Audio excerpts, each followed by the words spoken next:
comment on some of the things said in an opening statement about the problem that we face, people suggesting that there's no clear science about what's happening in the Arctic.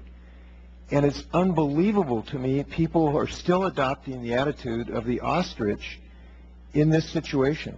1 million square miles of the Arctic disappeared this summer. That's the size of 6 Californias. Disappeared, stunning the scientific community that knows that probably about 40% of the depth of the Arctic has been gone AWOL in the last couple of decades. And people who refuse to ignore this plain visual evidence, I don't know how we're going to solve our problems as a country if they refuse to recognize this visual evidence. It's not hypothetical. It's not theoretical. It's gone. I just want to make that comment.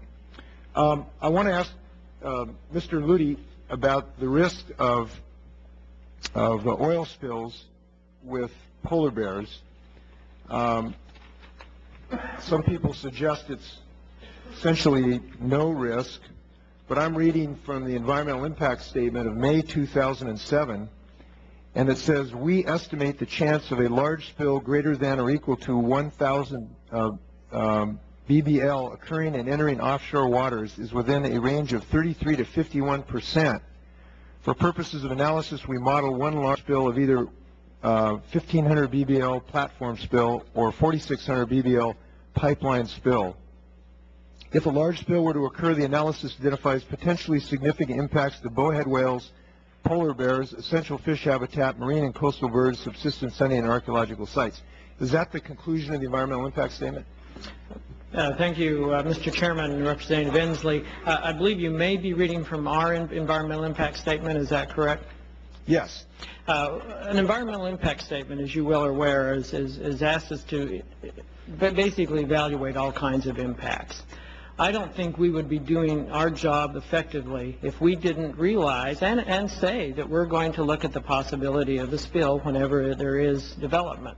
The history shows us differently. The reality is, particularly in the Alaska area, industry has been very careful, and we require that they be responsible for also having cleanup equipment available. But we do have to. We do want to say that there is the potential to spill. To be otherwise, would be. I appreciate that, and that's why we'd like to have the science before you make this decision. If I told you there's a 33 to 51% chance of you being run over by a bus in the next year, I think you would think that was significant, and you would want to know that before you made decisions. You have concluded there's a 33 to 51% chance of a spill, which in your own words, and I'll quote from your own agency, final environmental impact statement says, and I quote, our overall finding is that due to the magnitude of potential mortality as a result of a large oil spill, the proposed action would likely result in significant impacts to polar bears if a large spill occurred, close quote. Despite that own finding of your own agency, nonetheless, you have decided, unless something changes, to go ahead with the lease of these extreme number of acres, despite that substantial risk, knowing that the other part of the agency is about to could enter an endangered or threatened species declaration. Is that accurate? Mr. Chairman, Representative Inslee, you have quoted the EIS certainly accurately, and I would point out to you the word if a large spill occurs. The purpose of an impact statement is to evaluate those potentials. We then are left with the agency some discretion of how to overcome and mitigate that potential impact, which we have.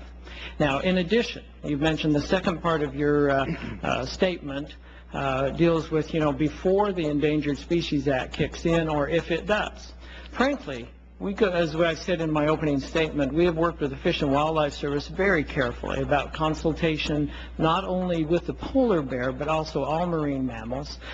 We believe that adequate protections exist should the Fish and Wildlife Service list them. I understand you believe that, but I'll tell you what, my constituents do not believe that. We think my constituents believe, the 650,000 people I believe, that you are acting in willful ignorance of known science by making this decision before the taxpayer money is used adequately to evaluate this science. And when your own agency recognizes this threat, it is, I believe, negligent in the extreme to make this decision without having the declaration made by the other agency. One other question.